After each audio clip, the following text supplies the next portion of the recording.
Welcome to Planet Capable. Join Mike, Alex, Lee, and Gwen, along with a myriad of special guests, as we discuss topics and issues of importance to the disabled community worldwide. Hi. Welcome to another great episode of Planet Capable.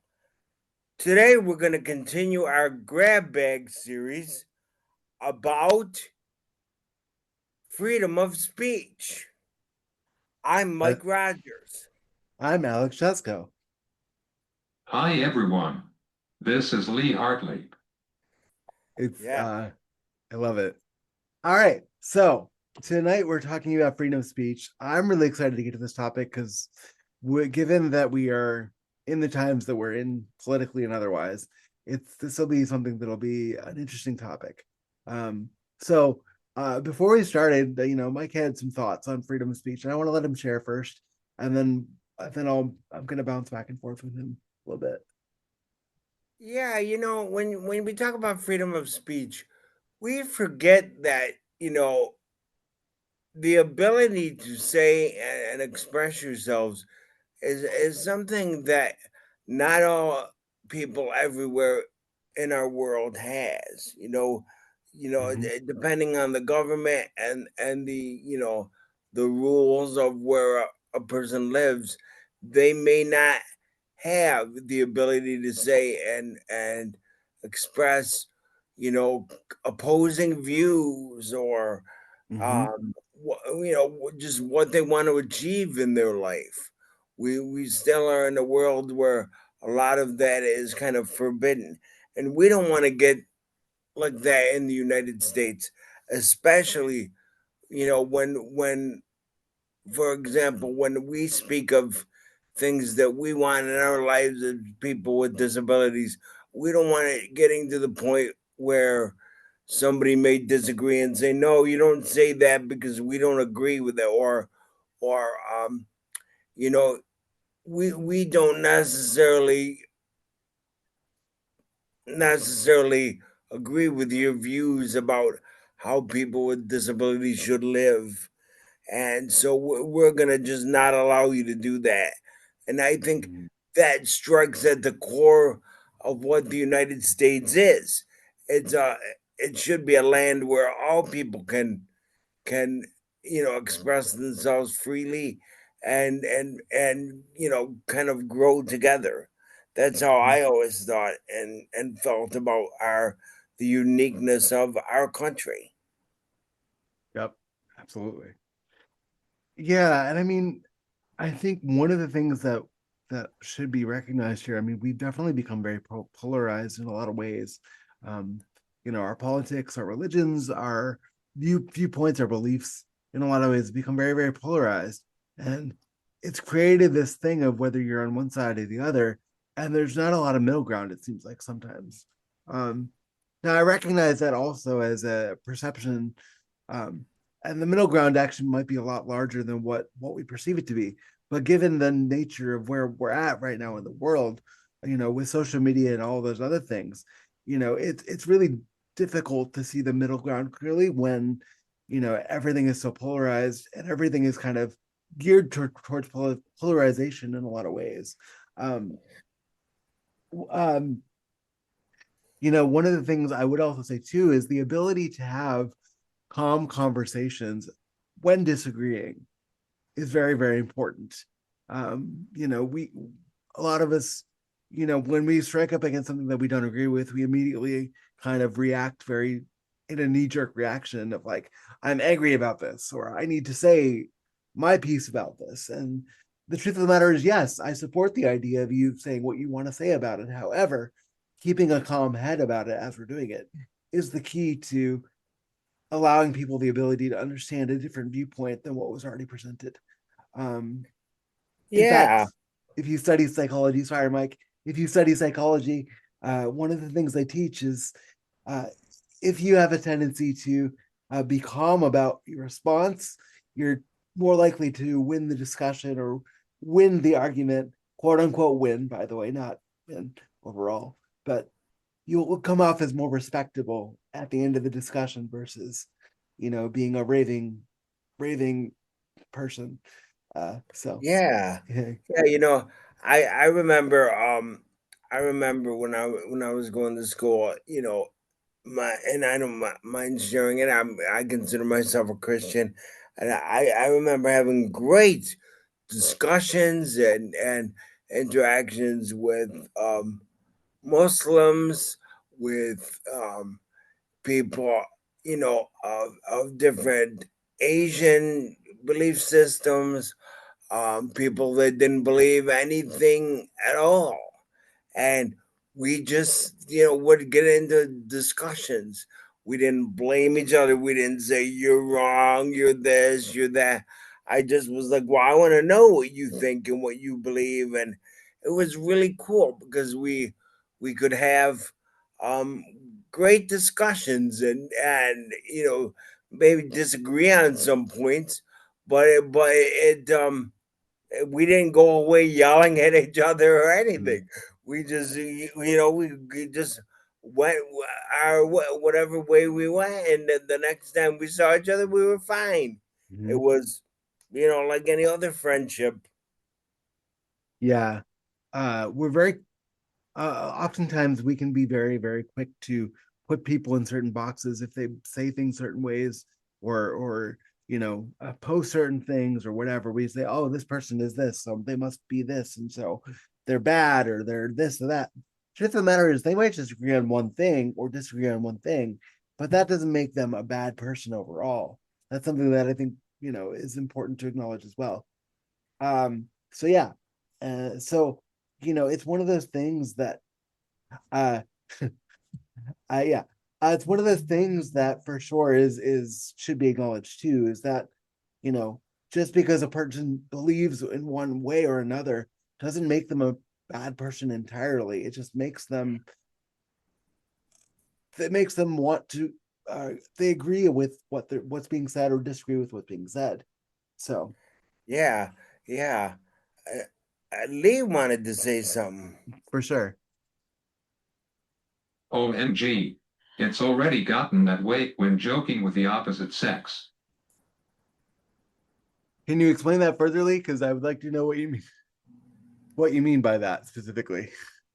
I will say, as somebody uh, who is, uh, somebody who is not heterosexual, is that I also run into that as well, even in the gay community too. So it's universal, um, in the sense that you know, some people are very sensitive, regardless of their orientation or whatever the case may be.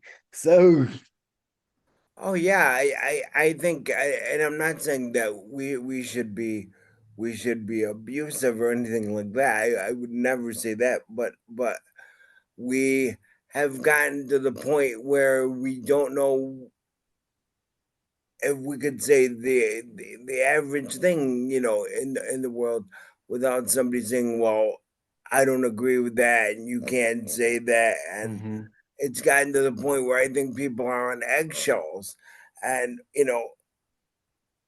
I and I'm going to mention it. I think when we hear about the whole Charlie Kirk idea, and the Mhm. fact that Charlie Kirk was shot, the I mean I am not going to espouse and say that I agree with everything he said or didn't say or anything like that.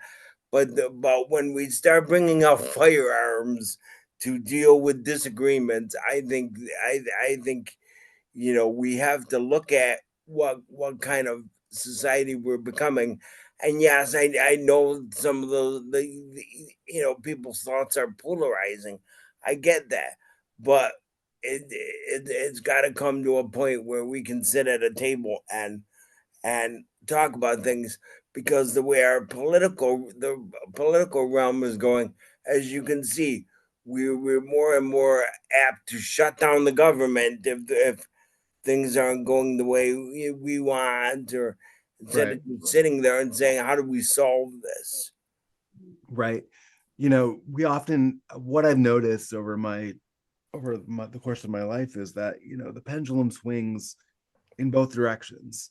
There's extremists in both directions. There's, people in the middle that are just like, I just want to live my life. I just want to say my piece and live my life.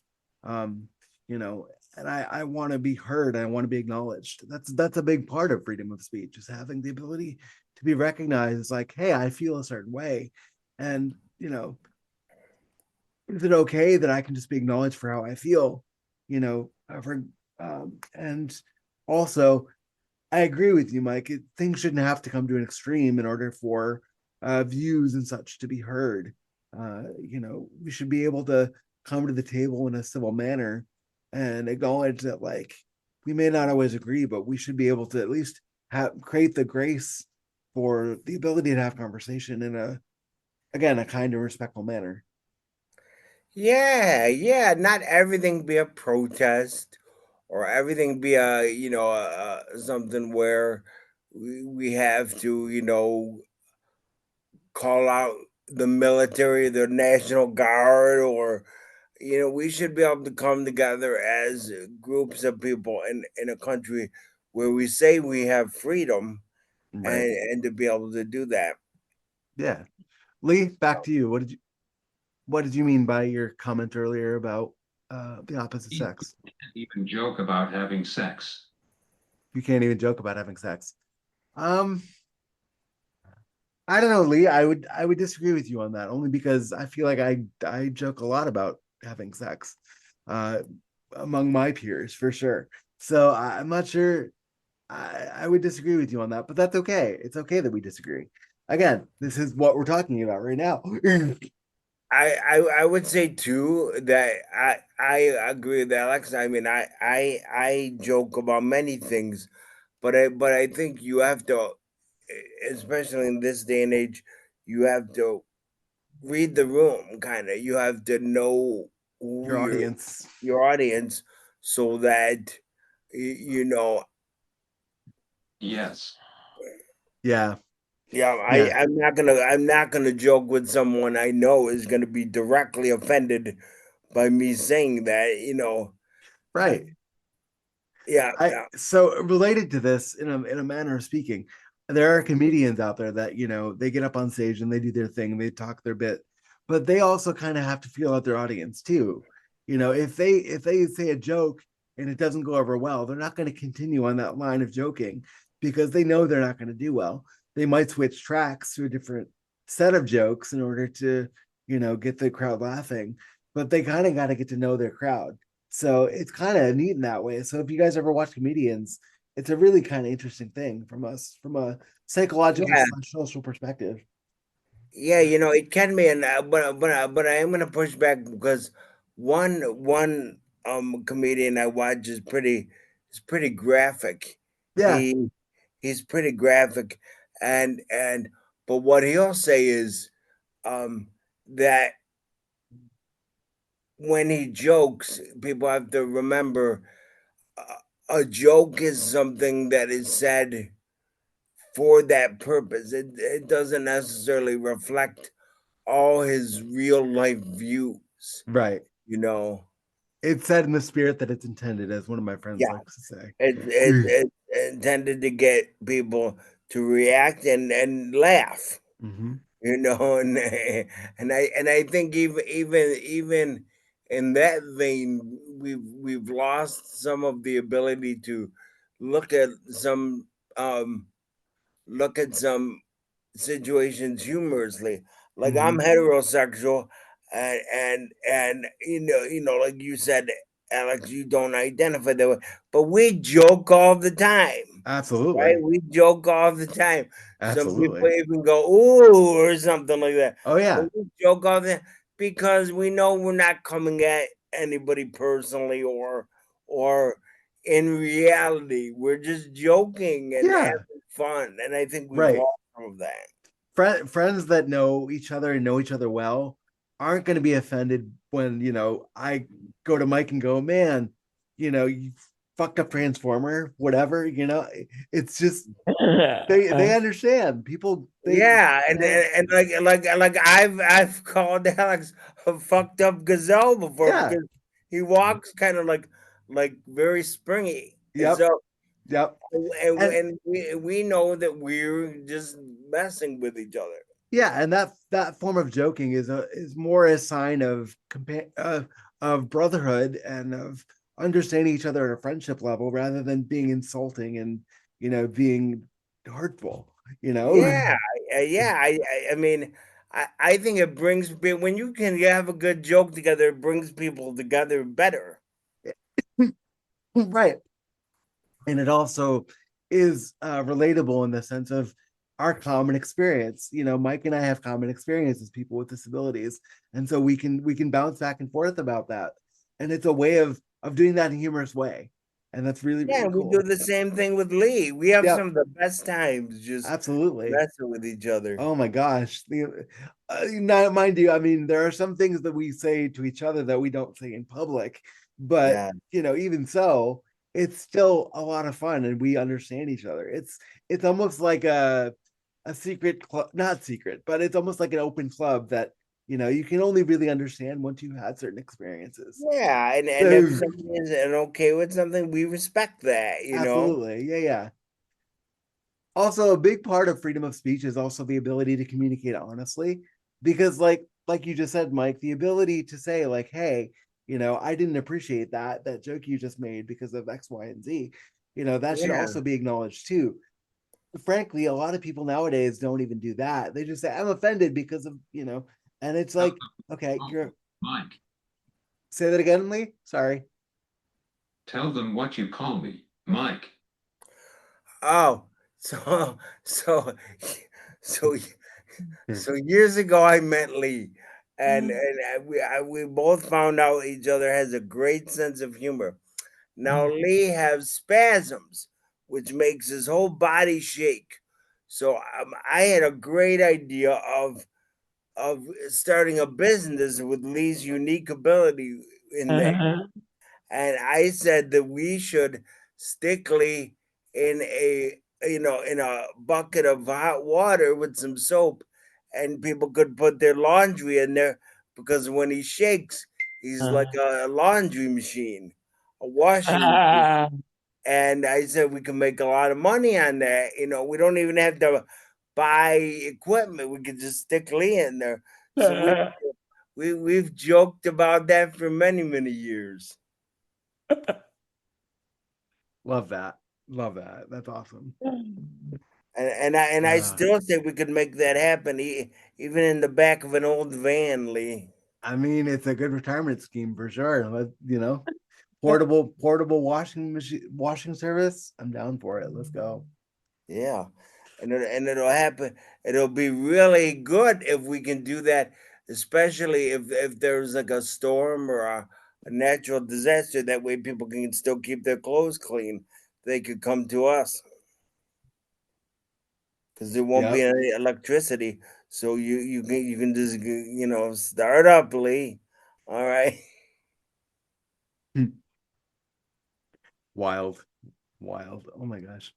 All right. So Hard, what that, Lee? Say that again. hard.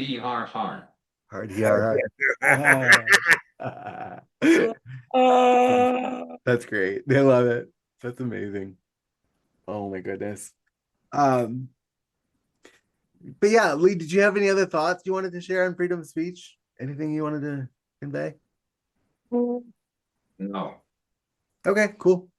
Uh, what about you, Mike? Any closing thoughts? Anything you want to? Well, closing thought that I have is let's just get back to having decorum, being able to disagree about important things, and at the end of the day, still come together and be friends and not make it so polarizing or so afraid that you know you're afraid for your very existence because you have differing ideas. I think we need to get along. We're all on this earth for a very short period of time, and we need to enjoy life and get along and have peace. Absolutely. And that's for the whole world, especially in these times. Absolutely. I would also just in my closing thoughts just say, we all come from different backgrounds and different ways Even those who have a lot in common are still coming from different backgrounds as well. Respecting those backgrounds, but still having the ability to say, I feel this way and have that respected in a certain way is good too. Yeah. um and then also, like Mike said, just having the ability to have that decorum and have the ability to say, hey, I see you over there, but I'm over here, and it's okay that we feel differently, but you're not a bad person for feeling one way or the other. Bridging that gap again between one side and the other, having a middle ground and expanding that Yeah. middle ground Yeah. out a bit more, for sure. Yeah. Yeah. All right, everybody. Well, thank you for joining us for the final part of our grab bags series. And always, like our stuff and, subscribe to our podcast and come back for the next episode. Thank you for listening. Absolutely. Have a great night, everybody. Bye-bye.